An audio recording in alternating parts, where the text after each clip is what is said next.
Fala galera do nosso canal, está no canal Dicas de Direito Eleitoral com Alan Jefferson Caixeta. Eu sou Alan Jefferson, que nós veremos, tá? Uma mera introdução sobre o nosso novo curso acerca de suspensão de órgão partidário, cujo primeiro tutorial começará justamente com breves noções preliminares acerca do que se trata essa ação, cabimento, polos ativo e passivo e demais peculiaridades, beleza? No segundo tutorial veremos procedimentos iniciais, que é feito nesse respectivo processo, tá? Com a inclusão de objeto do processo, com a sugestão de dados mínimos, que sempre tem em nossos materiais, com posteriormente a respectiva certidão de revisão da autuação, tá? E também, ato seguinte, tá?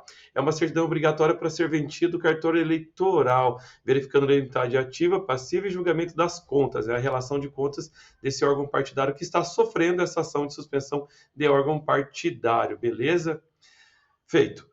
No terceiro tutorial, o que veremos? A minuta do despacho inicial. Lembrando que essa minuta é sempre feita e elaborada pelo juiz eleitoral, ao qual verifica, né, e dá o andamento do fluxo processual dessa respectiva ação, tá? Faremos, então, nessa minuta de despacho inicial, terá lá o juiz de admissibilidade, ou seja, o juiz analisa se estão presentes, né, os requisitos do parágrafo 1º ao 7º do artigo 54N, combinado com 54O da resolução TSE 23571.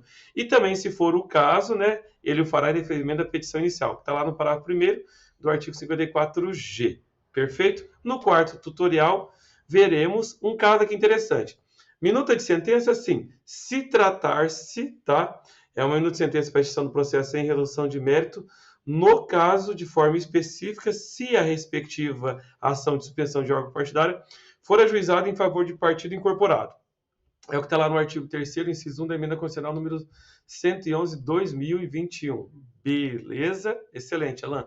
Então tá, no quinto tutorial, pelo trâmite normal, recebimento, tá, do despacho inicial com respectiva citação, né, do requerido, maravilha. Então esse despacho inicial lá nós lançamos o movimento processual do 11.010, tá? Que é para despacho, né, de mero expediente. Beleza? Beleza. E daí no caso então, faremos a expedição do mandado de citação do requerido. Excelente.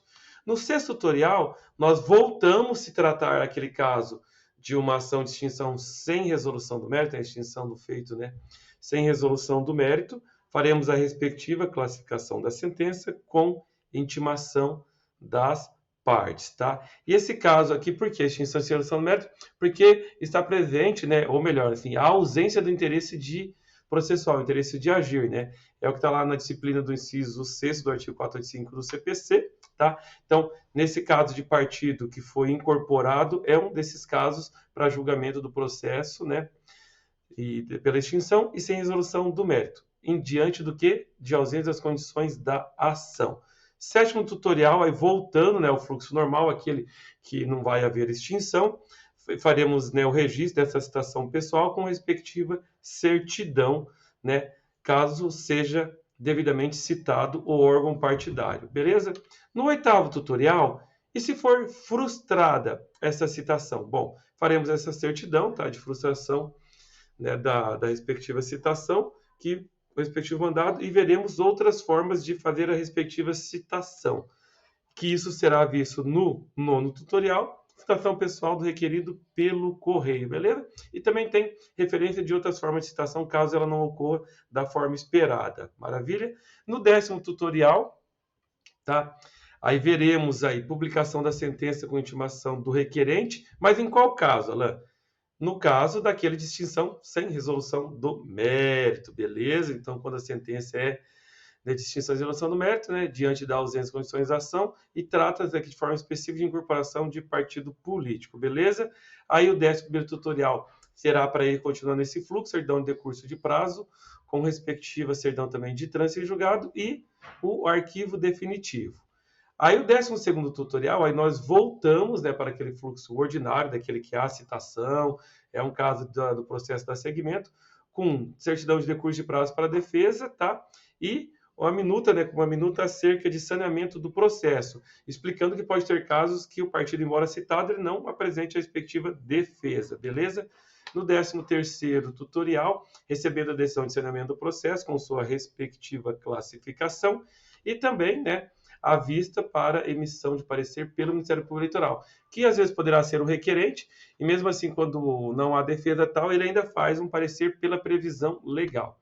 Em 14º tutorial, intimação do Ministério Público com o recebimento do respectivo parecer e a certidão de decurso do prazo, né? Lembrando que a gente sempre tem que deixar esgotar-se o prazo processual do Ministério Público e também que o Ministério Público Eleitoral dispõe de período, não é prazo, para ciência leitura. Perfeito? De 10 dias, isso. 15º tutorial, aí sim o julgamento, né, a minuta da sentença, nesse caso, né, que vai ensejar essa questão da procedência da ação, né, determinando a suspensão de anotação do órgão partidário com seu respectivo código lá da TPU, ou até se for um caso de improcedência. No 16º tutorial, classificação de 3 vezes com intimação das partes. No 17º, publicação da sentença com certidão de intimação das partes, né? Então, aqui o juiz determina ali que a própria sentença intima as partes, e no caso do Ministério Público Eleitoral, ele é via, né, via PJE, via sistema que ele tem em seu favor essa prerrogativa. No 18º tutorial, a certidão de decurso de prazo, seja para requerente, que nos tutoriais ali estamos abordando um caso do Ministério Público Eleitoral, mas poderia ser por partido político também. E do respectivo requerido, né, a agremiação partidária, aquela que teve suas contas julgadas não prestadas com trânsito em julgado. 19º, caminhando para o fim, certidão de trânsito em julgado desta ação de suspensão de órgão partidário. E no 20º e último tutorial, como fazermos a comunicação, tá, o respectivo TRE da respectiva da federação, seja ele de forma por PAD, que é o Paraná usa ele, processo administrativo digital, mas a maioria dos estados usa o SEI, né, o Sistema Eletrônico de Informação. Beleza? E claro, por fim, tá, a certidão de arquivamento definitivo do processo, beleza?